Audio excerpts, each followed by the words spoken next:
Hi, boys and girls. Nice to have you with us. Thank you for tuning in. My name is Henrik. It's always a pleasure to have you with us. RedEyes.tv is the website where you can catch more radio, see our videos, and read our news. Don't forget, this Saturday, the 11th at 5 p.m. Eastern U.S. time, that's 11 p.m. Central European time, we have our Weekend Warriors second episode coming up live stream. This is video exclusive for RedEyesMembers.com. We have a huge list of topics to get into for this episode, and it'll be a lot of fun as usual, so don't miss it. You can find out more at redicemembers.com/live or redeyes.tv/live. Well, today we're speaking with Vox Day and Cynic in Chief. Vox Day is a writer, a professional game designer, and a 3-time Billboard Top 40 recording artist. He is the author of SJW's Always Lie and Cuckservative, How Conservatives Betrayed America. Cynic in Chief is a professional computer programmer, founder of the website SJWlist.com, and an amateur poll stalker. So this show is just one segment. Both of these gentlemen are busy. Cynic is out traveling. He's on the road at the moment, and it took us some effort to get a time nailed down that worked for everyone.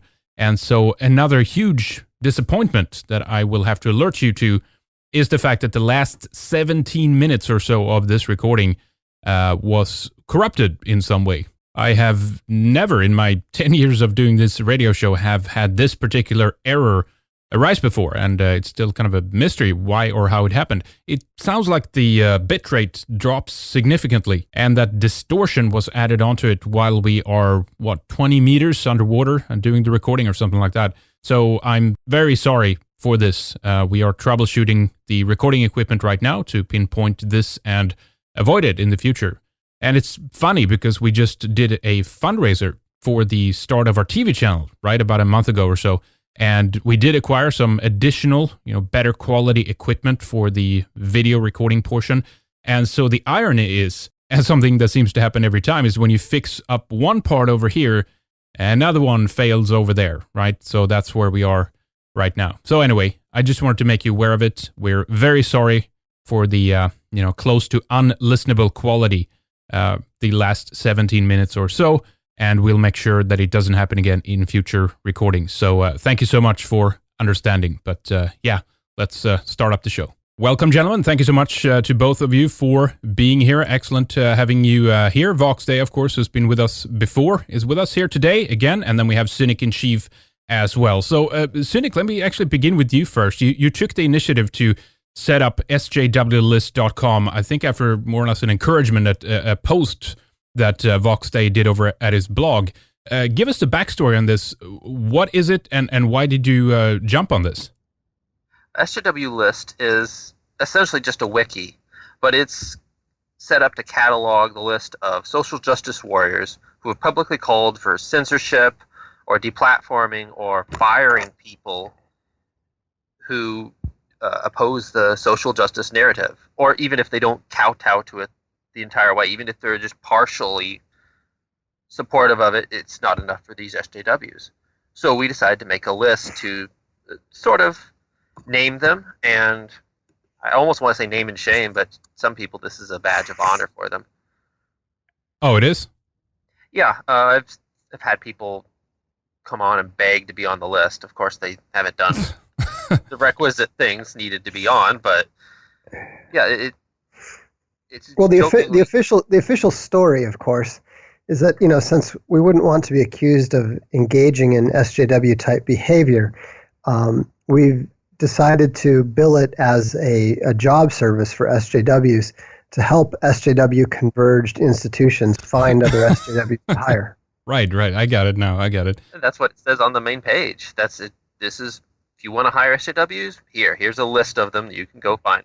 Well, that's good. That's good. Well, tell us about the background a bit to this Vox Day, though. What spurred you? Obviously, there's plenty of scenarios here where SJWs have gone after people. They're trying to get them fired. They're trying to depose them of their positions, get them basically ostracized for their horrible, reprehensible opinions. Is this kind of what was driving this idea? Well, yes. One thing that I noticed in my own run-ins with SJWs, and something that I illustrate in the book SJWs Always Lie, is the fact that they always attempt to deny their actions. So, for example, after Connie St. Louis went after Sir Tim Hunt and managed to get him ejected from the University College London, she promptly turned around and said that, oh, well, I had nothing to do with it. He resigned. And so the fact that he resigned under pressure, under this worldwide pressure on him, suddenly they're all pretending that, oh, we had nothing to do with it. He just, decided to end his career of his own volition. And so the idea at the time was just that it would be desirable for someone to go out and keep track of these people, because we know who a few of them are, but there's a lot more of them. And that's why we limited it specifically to people that had actually, it's not just people who happen to have social justice ideals, but rather people who are attempting to hurt people because of a failure to abide by them. Yeah. And one thing that we, I don't have time to pursue every random idea that I might have. And so one thing that I really encourage the Dread Elk and the other readers at the blog to do is to kind of follow the Gamergate example of just, be the leader of Gamergate. If something appeals to you, to go out and do it. And, Cynic in Chief really put that into effect, and, he ran with it, and it's all his show. Yeah, so tell us a bit more about that, Cynic. I mean, obviously you have right on the front page of sjwlist.com, you have the complete list of SJWs. Give us a few examples and how they ended up there on the list. Well, many of them ended up because of the initial set was from a list of people who signed on petition trying to eject Curtis Yarvin, also known as Mencius Moldbug, from a conference that he was going to give. They had, because of his political beliefs, they had tried to get him ejected from this conference. It didn't work out, thank goodness, but a bunch of people signed on to this petition, so that was the initial set. Then later on, as evidence came to light of other people who ended up on here because of things that they've done, the list just grown and grown. And is there, I mean, obviously I saw you had on the website too that, if you believe you've been put here by the wrong, in wrong faith or whatever you want to call it, they could be taken off the list. Is it that easy that they just can kind of claim they did nothing wrong and then they get off, or how would that work? Well, because each of these have evidence with them, as long as there's evidence shown that they have attempted to get someone fired or deplatformed or called publicly for censorship, then they stay on. It's for like Ben Shapiro, who, he called for racists to be fired, but he's also has not advocated for social justice, so I made the executive decision to remove him. Or other people like Alison Bakedahl, who made the Bakedahl test. That was added to the list, but it didn't fit the criteria, so I removed that. People who end up in there accidentally, it was kind of a bit of a free-for-all at the beginning, so this is part of the editorial, is try and make it as accurate as possible. Now you're the editor-in-chief. Yeah, I'm the admin of the SJW list. Right. All right, so it's Voxday. Tell us a bit about this too, in terms of if you believe this is a efficient way of fighting the SJWs to kind of, really counter shame them, right? Of trying to keep track of them, of making sure that we know who you are and what what you're trying to do here. It's hard to know how effective it is in terms of preventing that sort of activity, but it's definitely had an impact that we can judge in the number of visits that the site is getting, in the fact that it is obviously of great concern to some of them when they find themselves on there. There have been a few people. There was one programmer who'd worked at one point or another for Google who went so far as to try to get SJW list kicked off of their internet service provider. And what was interesting was that they got busted for that, because the person working at the ISP was clearly not friendly to SJWs and promptly made public their request and everything else.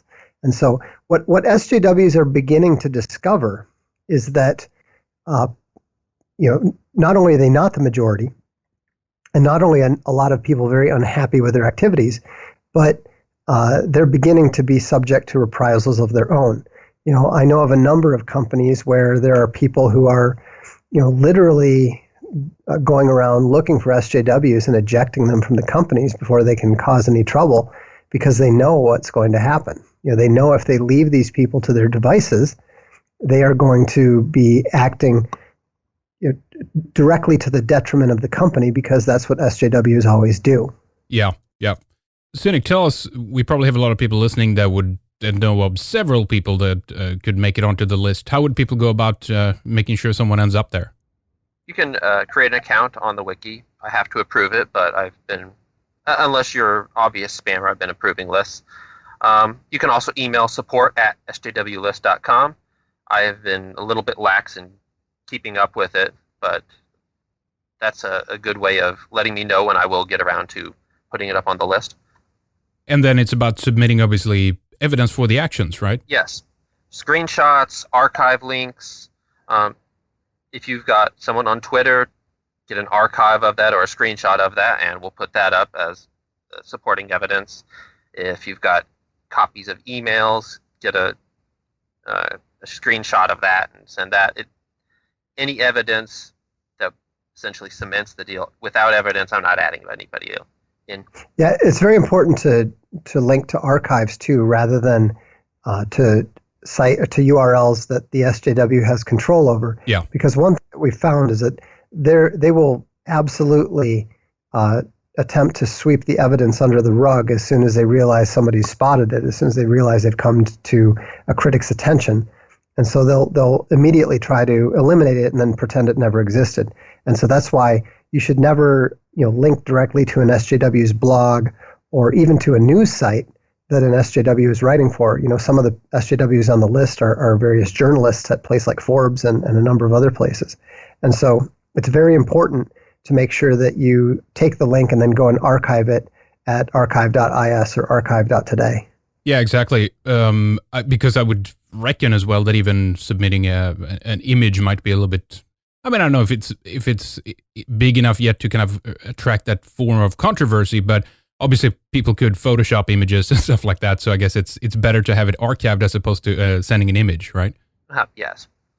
I think it's a good idea, gentlemen. I mean, speaking of other kinds of lists as well, I think there should be several of these dedicated to the various enemies that we have of Western civilization and these kooky lefties we have out there. I think there should be several wikis, that are involved in exposing and listing various, morons and crazy people that we have out there that are basically trying to destroy Western civilization and working against us. I think this is a really good initiative, Vox Day. I bet there's probably several out there. It's just my own ignorance that I'm not aware of all of them yet. But do you know of others, Vox Day, like this? Yeah, there's a couple other lists. In fact, Cynic has a direct link on the site of other useful lists, but there could be more. And again, I would point out that Cynic did all the heavy lifting here. I had the easy part, but another useful thing. One thing I noticed the other day is there's a couple trolls that are often at my site. And it's easy for me to deal with them. We've got a pretty sophisticated system and moderators and stuff. And so it's very easy for us to disappear them automatically and that sort of thing. But I was at somebody else's site and I noticed that 3 of the trolls who had been at my site and that we dealt with effectively, they were now at another alt-right site and pulling exactly the same kind of crap, posting exactly the same kind of comments. And so, perhaps that's something that might be useful is, coming up with a site that would keep track of the various pseudonyms that are habitually used by the same group of trolls that are attempting to either act as provocateurs or simply to act as disrupting agents on the various sites. Yeah. Cynic, I think you have known aliases as well. Is that kind of an attempt to do that, to list those? Not really. This is more of people who've changed their name or go by a different name, like Zoe Quinn, who's actually named Chelsea Van Valkenburg, but everybody knows her as Zoe Quinn. So if you're looking for it, you're going to look for Zoe Quinn, not Chelsea. But that it's essentially multiple different names, but they're not actually online aliases. But what all this really is simply utilizing the other side's tactics against them, because this is something that the ADL and the SLPC or SPLC, whatever they are, these are tactics that they've been using for decades. Yes. And it's rare that the conservative movement was simply too genteel and too determined to lose nobly to adopt such methods, even though they were known to be relatively effective. And so in our case, it's even more effective than it is for the left, simply because a lot of the things that they're keeping track of and keeping lists of are things that no one on the right is the least bit ashamed of. But a lot of the behavior of the left, because you're often dealing with people who are mentally unstable, people who are on various medications and so forth, it's usually stuff that they want to hide from everyone, not just their employers, but from everyone. And so that's why I think that exposure is such an important tactic for the alt-right to use when dealing with the opponents on the left. Yeah, absolutely. I think you're right, Vox there. I think, for some reason, I don't know why that is, but many so-called conservatives, and I want to talk about this term a bit later, harken back to the book that just came out in paperback called Cuckservative. We'll get into that later, but for some reason, people, more on the right, the alt-right, or no, not the alt-right, that's different, but the classic sense of conservatism have not been involved in these kinds of things. They have, for whatever reason, just taken a back seat and somehow, I think to a certain extent, even believed that they don't hold the moral high ground. Would you agree with that, Boxday? I would agree with it. I would also say that there's an additional factor, which is historically, the left has been considerably younger than the right on average. And so the left has normally been able to take advantage of whatever the new technologies and mediums are more effectively than the right. That has changed now because the left is increasingly dominated by people who are older, and the right is increasingly skilled, has the advantage technologically. I mean, there's a reason why the SJWs are so desperate to infiltrate open source and infiltrate tech and that sort of thing. And so we tend to have somewhat of an advantage. There's an awful lot of people like, guys like Cynic, they're reasonably technological, and so it's very easy for them to go off and do something new like this. There's a lot of other things that are going on, a lot of other projects that are going on involving the Dread Ilk of my blog, and it's astonishing how much technological capacity we have just among the readership alone. And so that's a real advantage that the alt-right has. And as things have gone to a more open system, with Amazon and open source and various ways around the various gatekeepers, whether it's the traditional ones or the social media gatekeepers, we are faster, we're smarter, and it gives us an advantage that the conservatives 20 years ago simply didn't have. I'm not saying that to excuse them. I don't think there's any excuse for the way that they've basically rolled over and played dead for the left. Yeah. But I will say that we do have some advantages that they didn't have. When they were starting the Dartmouth Review, when they were when they started National Review Online, they were several steps behind the left. Now, we've got everything from guys like libertarians like Peter Thiel, funding $1 million lawsuits, to guys like Cynic who are can roll off a wiki and have the whole thing up and running, and 25,000 people showing up within 12 hours of him having the idea. Yeah, I've actually got stats on that. It's been over 2 million hits since the site's been up. Oh, nice. And 71,000 unique visitors. That's great. Excellent, excellent. Now, what you bring up here, though, is a very important point, because we are in a situation now there where I believe that many of these, corporate entities and, kind of the term of use and all this kind of stuff is things that is used against us. I think we're going to see a ramping up of this. Obviously, we have the situation in Europe now with YouTube, with Facebook. We know that Zuckerberg was meeting with Merkel and all this stuff a while back, and now they've actually implemented, these restrictions on free speech due to, what they call hate and all this kind of stuff. And so what you've done, Cynic, on the website as well, is to list these SJW organizations and even some events as well. But I think the technological know-how here is something that potentially we could utilize to actually build alternative platforms, right? Because Cynic, as you list these on the site, I bet you we could add a whole bunch more there as well.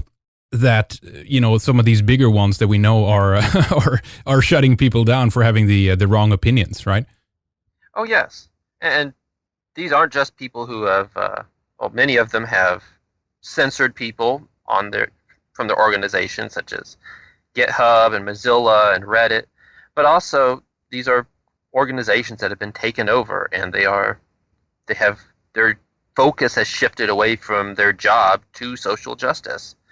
Like ESPN, they have ceased becoming the great sports network and are now pushing feminism and Black Lives Matter and things like that on their TV shows. They are not the market. They may still be the market leader, but they are not serving the market in the same way as they used to. And this is an opportunity for anybody to come in and take it up. Yep. And you're gonna see that. You've already seen Brenda Knight come back with Brave, the browser. I'm going to have a major announcement in August that will address another social media platform. And I happen to be personally aware of at least 2 other efforts that are attacking or are looking at replacing major social media platforms. And so the alternatives are going to be there. And I think it's going to be very important for the alt-right to embrace those platforms and support them, enthusiastically, because that's how we're going to break the next link in the chain that the left is making use of. Yeah, absolutely. It was at brave.com. I've not heard of that before. Excellent idea. I think we even have a couple of guys out of Sweden that launched OPI.net, which stands for Our Own Place is Here. So it's OPI.net, which is basically like a social network for European culture and heritage as to take over. There's other ideas here as well, of course. If there's anybody out there listening, I think, don't know what you think, guys, but a platform for taking payments, right? Because we know how much PayPal has clamped down. We know what some of these other payment services has done, which is kind of on the periphery of some of the alt-right. We have people like, Mark Webber of the IHR, for example, that have been struggling with being shut down by credit card payment companies and stuff like that. So I think that there is a tremendous market for free speech, organizations and payment services and basically everything, as the other side is just going to clamp down and lose more and more customers. What do you guys think? Well, I think that's absolutely right. I think that payment processing is a very important one. There are a number of payment processors out there. I don't know whether starting up from scratch or striking an alliance with an existing one would be the best strategy. But either way, that is an area that deserves to be addressed. But, we've also got to address Facebook, Wikipedia, Twitter, Goodreads, all of those things. Yeah. All of those institutions are fully converged. The only 2 that I would not describe as fully converged are Amazon and Google, strangely enough. Google is definitely on the side of the SJWs, but because they're smart enough to realize that they have to tolerate everybody if they want to maintain their position. And Amazon, of course, is much the same way. They have no interest in permitting somebody else to come in and do to them what Fox News did to CNN. Right. Yeah. Well, Amazon is interesting because they've had for example, revisionist material on there for years. And I know that the Jewish lobby has been very adamant at trying to get that down. I can't remember what Amazon did with the Confederate flag. Do you guys remember? Did they pull the sales of Confederate flags? I believe they did. Of some Confederate flag things, but that I kind of consider to be something that got caught up in the media rush. I mean, that was an unusually big deal simply because congressmen and senators and everyone were getting involved, and I think it was because it was tied to those shootings in the Charleston church. I think even Amazon would admit at this point that was a bit of a overreaction. Right. Yeah, they did pull it here. A number of news outlets reported on it. But interestingly enough, a lot of other material, of course, that would be considered by any of these other standards to be utter, horrible and reprehensible. But that's really good. So, I mean, what's the goal here of SJW List, Cynic? What do you want it to become? I want it to become a place where it will grow over time, but it's a list of the worst of the worst. There's all kinds of people out there who espouse social justice. Some of them will change, many of them won't, but they're not dangerous. The people who try to attack, whether physically or attack the livelihood or the human rights of people who are not espouse SJW thought, those people are dangerous. So this is a list.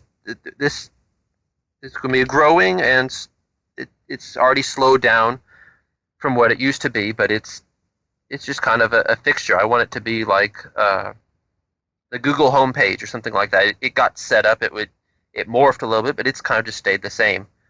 This will be a fixture among the alt-right. Yeah, it's really just a resource. It's useful if you find yourself getting into it with an SJW. It's very useful to be able to check and find out if it's somebody who is a known quantity or not. Exactly. Yeah, a reference you can go to and a growing resource as well, obviously. Well, going back to the previous show that we did, Vox Day, and your book SJWs Always Lie, what else would you like to see in this fight of trying to get back, if you will, and try to destabilize the success that SJWs have had in taking over many of the mainstream institutions? Well, I would like to see the rise of alternative institutions, and we're already seeing that. We're seeing the early stages of Mike Chernovich building up a media production company. With Castalia House, you're seeing the rise of a alternative publishing company, growing very fast. And we just recently added audiobooks to our repertoire, and I think we're now up to the point where we expect to be putting out 6 books a month. So it's just continuing that path, continuing that growth, continuing to offer people a meaningful alternative to show them that it's not true, that there's only one true way, and that is towards the total convergence of society and individual and institution to social justice ideals. And I think it's becoming increasingly obvious to people, people that a year ago would have poo-pooed the idea that SJWs were any issue. In fact, I know a year ago people were ridiculing the notion that SJWs were a concern, because even within Gamergate, there was a big discussion about whether SJWs were the issue or whether we were tightly focused on ethics and game journalism. And as it happened, the side concerned with SJWs won out. But now we've seen SJWs go after Warhammer, tabletop miniatures. We've seen them go after comics. And nobody anymore believes that their hobby or their interests are safe. They know that the SJWs are going to come after it sooner or later. And so that's why you're seeing this growing backlash. And that's why you're seeing more and more people being willing to stand their ground and just say, I don't care what you say. I'm not going to change my book. I'm not going to change my comic. I'm not going to change my game. in order to meet with your approval. Yeah, exactly. I think also that they are changing as an entity. They're transforming themselves all the time, and we have a good word in Sweden called opinion corridor, right? It's a very narrow shaft that you can travel in, so to speak, and that seems to be getting narrower and narrower all the time. And we've seen examples where SJWs who are on the fringe here or have an opinion that all of a sudden becomes outdated, if you will, by their standards. They are more than happy to turn on their own, right? There's an internal fight that is going on within the SJW insanity as well, right? Oh, absolutely. It's something that I describe in SJW is Always Lie as the dynamic SJW narrative. The SJW narrative is always mutating. And, if you think about SJWs, it's most useful to think of them like a school of fish. And each one of them is very, very concerned about and paying very close attention to the one next to them, so that when the school turns, the SJW wants to make sure that he turns with the school and that he's not left out, because if he makes the wrong turn, if he takes the wrong position, he's going to get devoured. Yeah, that's right. So I would like to talk about the alt-right a little bit, and we can tie in the Cuckservative phenomena into this too, and talk about your book a bit, Vox Day. But the viable alternative, if you will, to all of this insanity has obviously been the alt-right. It's been getting out there like nothing else. It's been tremendously attractive to young people. It's funny. It frankly, as a movement, doesn't give a shit about any of these taboos. It goes against all these things. And that's obviously why you've had a conservative, an old guard conservatism that has turned against the alt-right as well. And you've actually covered this, Vox Day, on your blog recently in terms of, PJ Media and, of course, National Review Online and all these, kind of outlets. Explain that dynamic for us a bit if you can. But what is it that they don't understand about the alt-right? We've seen a number of these articles come out where they try to, say what it is or pin it in some way, and usually they fail miserably at understanding what it is. Well, their biggest failure to understand the alt-right is their failure to understand themselves. Now, I realize that sounds a little bit Zen, but it's really based on something Sun Tzu said. He wrote The Art of War, and he said that if you know yourself and you don't know your enemy, or vice versa, you will lose 50% of the time. But if you know yourself and you know your enemy, you will not lose.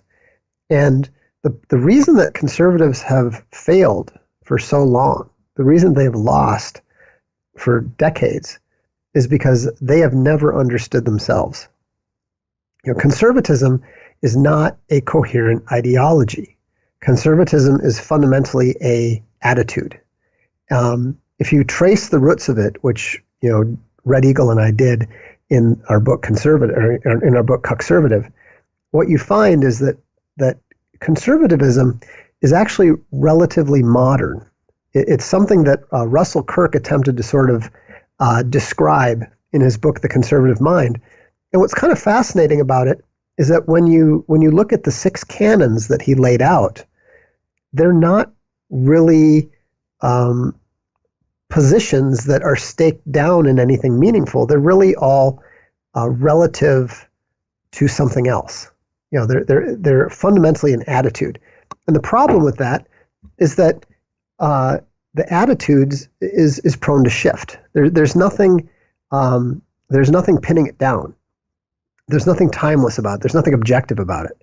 And so, that is what has created the phenomenon of the conservative being a liberal from 20 years before. And so what happened, and then on top of that, back in the late 60s and early 70s, you had a group of liberal Democrats, most of them Jewish, but not all, led by Norman Podhoretz and Irving Kristol.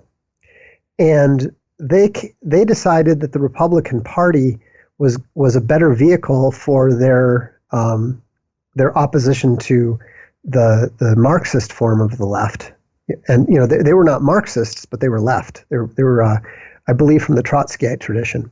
Yes. And so they ended up essentially taking over the Republican Party and the conservative movement. And that's why you see people like Bill Kristol, who's Irving Kristol's son, and people like John Podhoretz playing a major role. And they methodically, beginning with Bill Buckley's purge of the John Birch Society, they methodically purged every form of conservatism that they didn't approve of. And so they got rid of Joe Sobran, they got rid of Pat Buchanan, they got rid of, less successfully with Pat Buchanan, they got rid of Paul Craig Roberts. In more recent years, they've pushed out John Derbyshire, they've pushed out Mark Steyn, they've pushed out Ann Coulter, etc. Yeah. There's actually more writers, more notable writers that they've pushed out of the conservative movement than they were willing to keep in it. And if you read an article called "The Neoconservative Persuasion" by Irving Kristol, it's very meaningful because he says quite openly that their goal was to transform both the Republican Party and the conservative movement against their will, and turn it into something that it was not, something that was much more interventionist, much more big government friendly. And yes, considerably more concerned about Israel than you would expect a country on the other side of the world to be. Yeah. And so that's what's changed. Now, what the alt-right is the alt-right is basically a group of younger people, more or less, who had they're not attached emotionally to the conservative movement. The people that were pushed out, the Derbyshires and whatever, they were still attached to it in many ways. They knew them socially. They were emotionally considered themselves Republicans and conservatives. The younger crowd never did. So the younger crowd doesn't care about the approval of the establishment, and so that's what has completely changed the game, in my opinion. Yeah, exactly. Very interesting. The exportation of democracy, if you will, that the neocons adopted. And as the left has pushed more towards the left, this so-called conservative movement have responded by moving with it, moving more to the left. And I guess then, Vox, some would argue, well, if the guard of the neoconservative movement kind of came from a Trotskyite background, then this wasn't any accident that they moved more towards the left. So in terms of American society, especially, that has overall moved more towards the left at the same time as they've upheld kind of as you said, an interventionist policy, huge military interventions around the world, very pro-Israel. So it's like one method for Americans and then another method for, for example, Israel, right? Who can build a wall, for example, without any issue and any problem. But when Trump wants to do it, everyone in the so-called conservative movement is attacking him for it, right? Right, and that's the other bit. It was interesting. We had a conversation on the blog today. One of our authors, who is, very, I would say, sort of old school conservative, in the best sense of the word.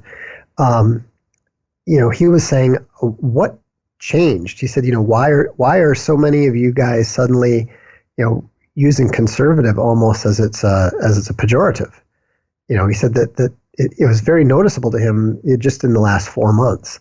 And, I said, what changed is that the reaction to Donald Trump, the Never Trump movement, and all the criticisms of Trump have made it very, very clear to everybody on the alt-right that when push comes to shove, many of the conservatives are actually not pro-American. They're not nationalists. They're not concerned with the U.S. national interest. They're more committed to what is ultimately their international left-wing ideology than they are to the country. And so, and a lot of people are obviously rejecting that because what horrifies the conservatives is that they were riding along on, they rode along on the tie between nationalism and conservatism. A lot of people considered them identical. Well, now we've realized that was just coincidence. They just happen to be running in parallel, and we're beginning to see a separation of the nationalist American side from the nominally conservative side, which, as we said, is now being driven by the neocons. Oh, yeah, indeed. Feel free to jump in here too, Cynic, if you have anything to add here. But the alt-right, you wrote on your blog here, I think it was a few days ago, the alt-right believes in three things: nationalism, Western civilization, and winning. I would add the fourth one, maybe dank memes. and, and you wrote everything else is negotiable or a means to one of those three ends. We aren't conservatives. We aren't philosophers. And we don't care about the Constitution, the rights of man, the Enlightenment, the Holocaust, or anything else with capital letters that is likely to get in the way. I think that's true, and I think alt-right is therefore much more effective than the conservative movement. But where's this going to leave them? Obviously, this is going to, whether the conservatives like this or not, this is going to outrun them. We have the young people on our side. It is going to transform it. I think you wrote this as well, in the same way that the Republicans transformed the Whigs, right? This is just the way of nature. Keep up or get out, right? Absolutely. And I think what you're going to see is, I think you're suddenly going to see a lot of the conservative figures suddenly declaring themselves to be alt-right and attempting to maintain leadership positions. I think that you're going to see a lot of attempts to marginalize the existing, we'll say leaders, although there are no leaders of the alt-right. It's just like with Gamergate. The other side, the media, kept trying to figure out who the leader of Gamergate was so that they could attack him and destroy him. And, I think that, Gamergate was not a right-wing thing. There was actually more leftists in Gamergate than right-wingers.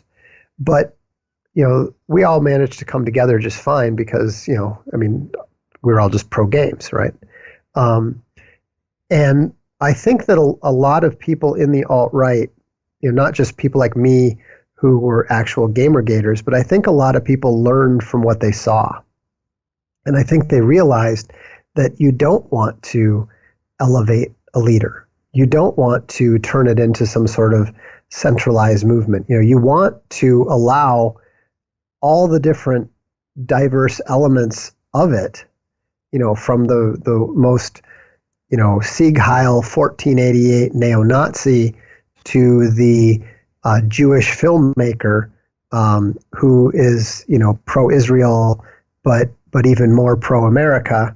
The alt-right is actually much broader in some ways than conservatism, because nationalism is something that every single person from every single group can relate to.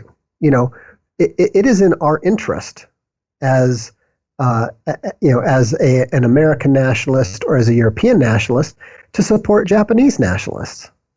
Yeah. It's in our interest to support Russian nationalists and Greek nationalists, because the other side is trying to enslave everybody.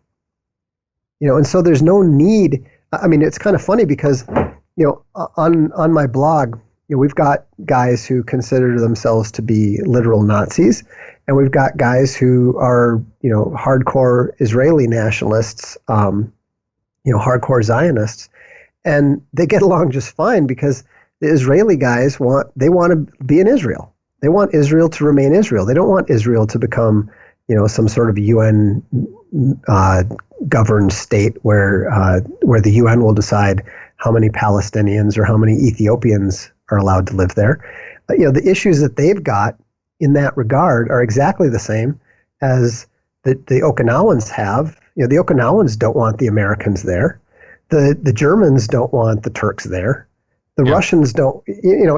Everybody is facing exactly the same issue, and that's why I think that the alt-right has a structural advantage over both conservatives and SJWs, because at the end of the day, everybody just really wants to be left alone with their own kind, with their own family. Yeah, absolutely. It's anti-globalism, and it's decentralized. Something I mentioned for some time, and it's something which is, in certain instances, it can be, maybe some downsides to it, but usually it's a very positive thing. And one of the funny things that occurred, is, of course, is when these so-called conservatives are trying to understand it, there was a couple of articles from PJ Media recently, 2 by Walter Hudson, 3 ways to understand the racist alt-right, and the other one was the alt-right is evil and must be stopped. And then I think it was a follow-up one by Michael van der Gallion, which I believe is, he converted to Islam, I think, which is kind of interesting. But he wrote, the mask comes off, the alt-right is racist to its core. How is this going to impact what PJ Media is doing, do you think, Voxday? Well, I think that it's a very difficult case for them to make. I mean, look at who they complain about. You know, on the one hand, they're bitching about the alt-right being racist, right? And so then who do they complain about? They complain about Milo. Well, you know, Milo's Greek and Jewish, and you know, he's not even properly alt-right. He's just alt-right sympathetic. They complain about me. You know, I'm a Native American. It's very difficult for them to call me a white supremacist because, you know, not only am I Native American, but my great-grandfather rode with Pancho Villa. He's Mexican, you know. And that is very, very difficult for them to make it stick because, you know, they're only looking at one. Are there openly racist elements of the alt-right? Of course there are. You know, there's openly racist elements of SJWs, of conservatives, of liberals. You know, you can find it everywhere. It's not they're anti-white, all of them. You know.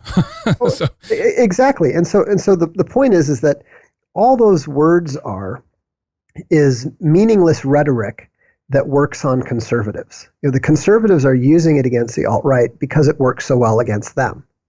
And they don't I mean, honestly, it does not bother me in the slightest when someone is, you know, calling me racist or whatever, that sort of thing. It's totally meaningless. They might as well call me a Martian. Yep, you know? Doesn't work anymore. Doesn't work, folks. And that's the key thing for, I think that's, again, it's something that has come about organically just because we've all been called so many names so many times that we've just gotten numb to it.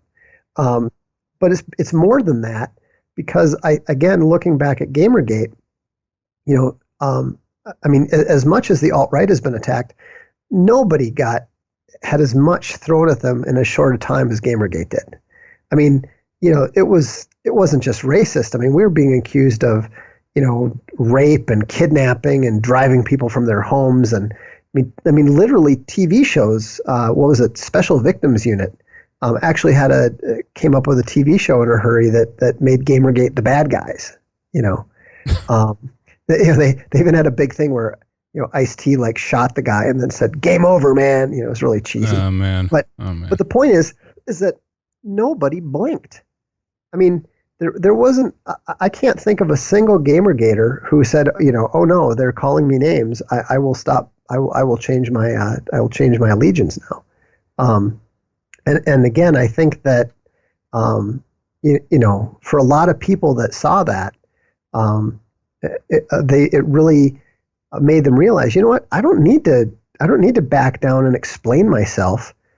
You know, the minute that somebody calls you whatever, you're racist, sexist, homophobic, transphobic, whatever, the minute that you say, no, I'm not, you've lost because you're on your back feet, and that's all they're looking for. They're just looking to unsettle you and drive the narrative. And so when you just ignore it, you know, somebody said to me, "What is the correct response to you're a racist?" I said, "Well, the correct response is you're a pedophile." Right. They said, "Well, how does that make sense?" I said, "It doesn't make sense. It's rhetoric." You know, I said, right. What do you think the average person does when you say, "Yeah, you're a pedophile"? They immediately go onto their back feet and start explaining they're not, and then you just start doing to them what they were trying to do to you. Well, of course. I mean, on one hand, they say, don't label and be tolerant of the things you don't understand. And then they do exactly that. And they've overused all these labels. They've exhausted these epithets. And I think they have then also helped to make the alt-right stronger. It's kind of like that bacteria antibodies phenomena of fighting and transforming or mutating to try to overcome the other. So going on from that, what is the next step in this process? Because I think we saw something interesting with this phenomenon of the coincidence detector, right? I mean, this was all just one day, boom, from Central Command. It was all over the place from, ADL to SPLC covered it. You had the Jewish Daily Forward, of course, and all these things. And then the response seemed to have been, well, okay, well, we're cool with it, right? We can hang with it. So they actually started to self-identify and put brackets or parentheses around their own names, for example. No, they were not. They were not cool with it. They were trying to reclaim it. Right, but, right. But again, it shows that they don't understand how it works because, like I pointed out, what are they going to do for a sequel? Start putting yellow stars on their clothing. Yeah, that's right. It's probably not the best idea. But and the thing is that they are so out of control and so rocked back on their heels with an inability to understand what's going on. One of the guys that I consider one of my social media allies. He's that Jewish filmmaker I mentioned, Lauren Feldman, and he was coming back. He was actively criticizing the ADL for what they were doing, and they promptly declared that he and one other guy couldn't be Jewish and were not Jewish, and so he has been hitting them hard, demanding an apology and all this kind of stuff. Just using all of their techniques, their common tactics against them, and that's the beauty of the situation is that they're so tied up and bewildered by what's going on that they're just lashing out and attacking everybody. Yeah, they are. Hey, Cynic, let me ask you a bit here to bring you back into the conversation a bit. When I don't know if you self-identify with the alt-right or whatever, but when did you become aware of it? Have you been kind of involved in this for a long time, or tell us about that? I've been slowly wading into it since early 2013, but only within the past couple of years. Just a little bit after Gamergate did I really start to get into the alt-right. And even then, I'm still kind of one of the very minor figures, if much of a figure at all. But I like it because, well, you hit on it with the dank memes. It's fun. Yeah. It's all fun. Right. Besides, I mean, we treat it like a game. You go around and beat up all kinds of enemies, but in the end, it's just fun. And the SJWs, they take their fight way too seriously. It's not that we don't take us seriously, but they can't have any fun with it. A lot of them are, well, frankly, pathetic people in the first place. And this is a way for them to try and spread that misery around. But all right, we're having a good time with it. Don't be deceived. Yeah, and I think you touched on this, Vox Day, in one of the other posts again on your blog. You talked about the attitudes of not being hopeless and not being a downer to a certain extent. I mean, again, we know, just as you said, Cynic, we know what is at stake here. We know what's happening to Western civilization. We know how Europeans particularly are being displaced with the migration crisis, the invasion that's ongoing in Europe. The stakes are higher than ever. But I think on some level, we've realized that we've tried so many different ways and capacities, and there's a lot of these other nationalist movements that have been trying for years in different ways. And despite that it's a lot of humor and there's a lot of fun things behind the alt-right, it does seem to advance the politics in our favor, right? It does seem to pull that Overton window more to the right. Yeah, and that's part of the memes and the trolling people. This is all a way of rhetoric to shove people who are maybe not be swayed by logic. Logic is on our side in the first place, but that hasn't affected them in the past 50 years. But reaching out and ridiculing them and firing back with calling them a pedophile, and they call us a racist, that will work. And Gamergate kind of kicked it off, and we're taking it up and taking it further and keeping it going. Very good. Let's talk about your book a bit, Vox Day, the new one, Cuckservative. It's has been the number one seller in political philosophy and nationalism for, how long is it now? That's been on Amazon. It came out in May. So it's been. Oh, actually, no. I'm sorry. That's the paperback. I don't even. Oh, it came out in December 2015. Okay, there you go. And so it's been trending quite high. Tell us a bit about the book and what some of the aims are with getting this out there. Well, the main goal was for us to point out to Americans what had been done to them since 1965. And to point out that the invasion that the USA has experienced is the largest human migration in human history. And, it is going to have massive, massive effects. It is probably going to break the country apart into two or more pieces. And we wanted them to understand what was going on and who was responsible, not just in terms of who was primarily responsible, but who allowed it to happen. And we wanted to show that the conservative movement had allowed it to happen. And so, my co-author is also an American Indian, obviously, John Red Eagle. And, so we had a certain rhetorical immunity to the, oh, you're just a bunch of white nationalists, white supremacists, blah, blah, blah. Because we were able to point out, look, our people are living on reservations.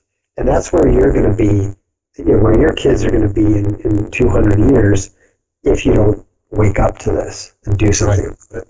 Yeah. And so, and that's a pretty powerful message for people to hear. And, it was interesting, the cover of the book has an American flag, but we actually replaced the white stripes with the color of the various minority groups according to their percentage of the population. And it's really kind of sobering when you look at that and you see, less than, barely half of the white stripes are still white. We do have a little small dark red one, that's for us. And that's even more sobering in a way if you think about the fact that that's the original population there. Tell us about this, though. How do you think, if the demographic change in the way that the current trends indicate, what is that going to mean for the American Indians? Are they going to be treated as well under those conditions? If we look at the more modern age of how they're more or less treated today, will that be upheld, or is it going to get worse for them as well, do you think? I think it kind of depends on which groups. I mean, frankly, my tribe is very small and our reservation is pretty small, and so I have a feeling that they'd probably be pretty much screwed. Some of the larger tribes, I suspect, they'll probably be very sought after allies because they're very, very wealthy as a result of their sovereign status and their casinos. Did you ever see, by the way, How Whites Took Over America, the cartoon? No, I did not. Oh, I gotta send you that. It's hilarious. It puts this, what you're talking about now, kind of in that context of how of turning this idea of the 1965 Immigration Act into and kind of applying it to the past, but it does so in the form of criticizing, of course, the ongoing kind of migrant invasion. So let's send that to you. It's hilarious. But yeah, this is good stuff, gentlemen. Let's see what else we should cover here before we wrap things up for this time. I don't want to take too much of your time. I know you're both very busy here, but let's shift over to you, Cynic, here. What else should we mention about sjwlist.com, and what else is it that you're kind of working on or concerned with right now in terms of how things are changing and what we can do to make things better, basically? I'm poking around a few different projects I've got. One of them is one of my friends got booted off of YouTube for completely bogus reasons. So I'm looking away to try and host videos on an alternative platform, although there's a couple good ones out there already. As far as SJW list itself goes, mostly just keeping it up to date. I would like to thank my editors, Lee Peppermint, SJW Hunter, Steel Palm, and Werepuppy.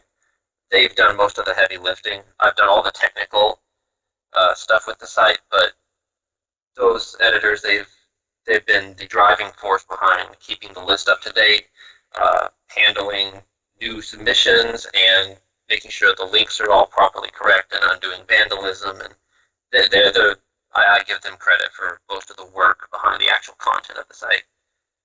Very good. Well, it's a good initiative.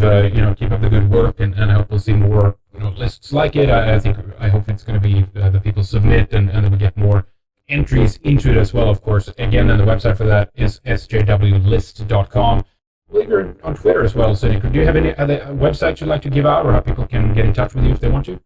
I've got cynicinchief.com, but there's not much of a website up there right now. You can find me on Twitter at cynicinchief, all one word. We'll have the link after that. All right, Vox Day. Same question to you in terms of what are you looking at next year, and what are some of the recommendations you have for people out there fighting the good fight, and in terms of where we need to take things in terms of strategy and next step here? Well, anybody who wants to know what I'm up to can just stop by the blog. That's probably the easiest way. But what I would encourage people to do is to stop waiting for permission and stop waiting for somebody else to do something. One thing that I learned that was very important from Mike Chernovich was he said, every day I ask myself, who can I help today? And, I've tried to adopt that philosophy to a certain extent. Every day, who can I go out? What ally can I help today? Who might be able to benefit from a link or from a retweet or whatever. In the case of those people who are not involved or who don't have some sort of large site or something, volunteer. We have so many volunteers. The Dread Elk, there are probably, at this point in time, I would say there are probably 350 people who are volunteering doing something, making things happen. Cynic in Chief is just one example. The editors that he mentioned are just 5 more examples. We've got the guys who are running the Castalia House blog. We've got the guys who are helping with the publishing stuff. The guys who are helping with some of these other projects we haven't announced yet.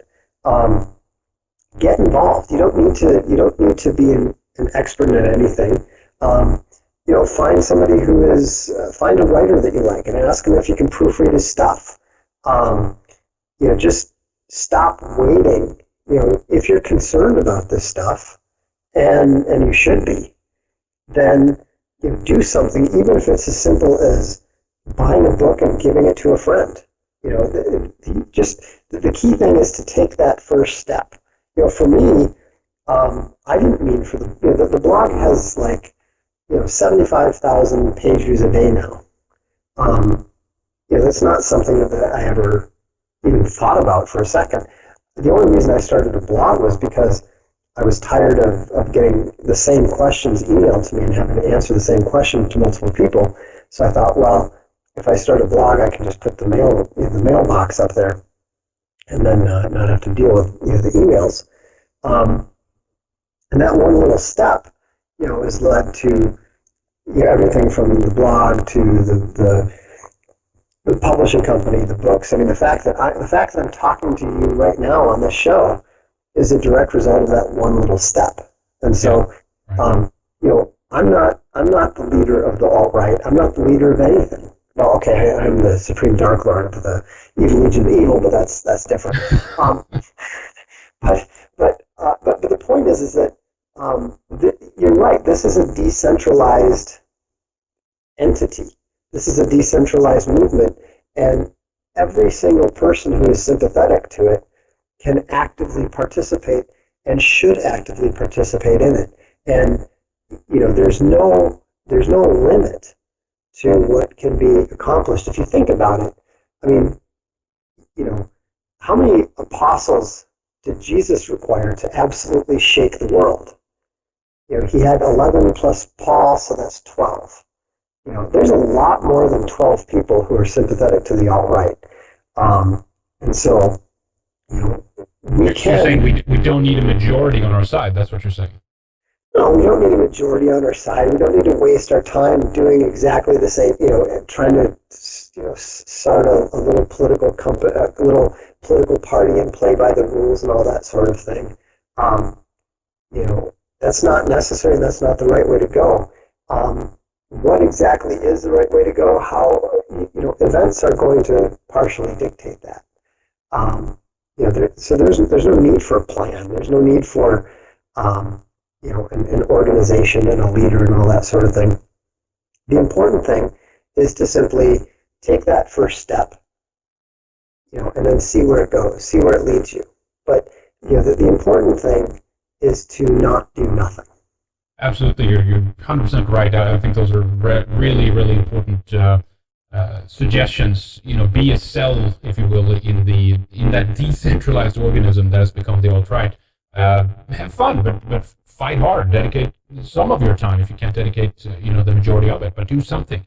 And I think as well that the alt-right is a bridge, right? It's something that takes people from one side, if you will, to another. I think there's going to be many different movements, and who knows, maybe even politically at some point that is going to be coming out as a consequence of what the alt-right has managed to do and turn into. So I don't think we need to feel that we need to control it too much in that regard. It needs to kind of have that space to grow and turn into whatever it needs to become, but hopefully out of that, something really, really productive will come. So I'm encouraged. I'm positive in terms of how things has developed here in the last year or so. I mean, tremendous amount of people have been coming our way, if you will, and of course, very aided by Trump in this effort. And actually, let me ask you guys about that. Voxday, Trump, is he going to get in or not? What do you think? I think that he is going to win simply because Hillary Clinton is possibly the worst candidate who has ever been nominated she's a worse candidate than Dukakis or Mondale ever were. Cynic, what do you think? I give him about a 70% chance. Clinton certainly is weak, and Trump has shown himself to be a masterful persuader in the past. That said, do not underestimate the Clintons' ability to cheat or lie or do whatever they need to do in order to get back into power. Yeah, rig or assassinate. They've assassinated in the past, by the way, Vince Foster and all these people. There's tremendous dirt on the Clintons, by the way, for those who want to find out. There's a really good video online called The Clinton Chronicles. Vince Foster shows their good old days in Little Rock, Arkansas. They're tied in with the drug shipments and everything to the airport there. It's just extraordinary how corrupt the Clintons are. So I think Trump will do better against Hillary than he would have done against Bernie, to be honest. And my 30% is also including if Hillary drops out for some reason or another and Joe Biden or somebody else, an unknown quantity, jumps into that. That's more likely than Clinton actually winning it. What do you think, Voxday? Oh, I think that Hillary will stay in, and I think she'll lose. All right, very good. Well, thank you, gentlemen. Actually, let's get your details as well, Voxday, in terms of your websites, your Twitter, and if there's anything else you'd like to notify us about that you have upcoming. It's pretty simple, voxday.blogspot.com, and Twitter is just Voxday. All right, very good. And where can people pick up the books? Same blog? Yeah, you'll find them there, or just go onto Amazon and type in Cuckservative. There's not really a great deal of books using that title yet. Not yet. Don't get there. Oh, that's good. Congratulations on getting the first book out by that name, by the way. All right. Well, thank you, gentlemen. Really appreciate your time today. Please keep up the good work. Excellent to have you here. Thank you so much again for coming on. Thank you. Thanks for having us. Okay, we're back to normal audio then. Again, we're sorry about the quality at the end. As I explained in the beginning of the show, we are troubleshooting this right now to avoid it in future recordings. So thank you so much for understanding. All right, well, don't miss our live show this Saturday, the 11th at 5 p.m. Eastern U.S. time. That's 11 p.m. Central European time. redicemembers.com/live or redice.tv/live has more information for you. Thank you so much for listening. We'll be back with more radio on Monday again with James Sears. But of course, we will see you on Saturday. Take care. Have a good day.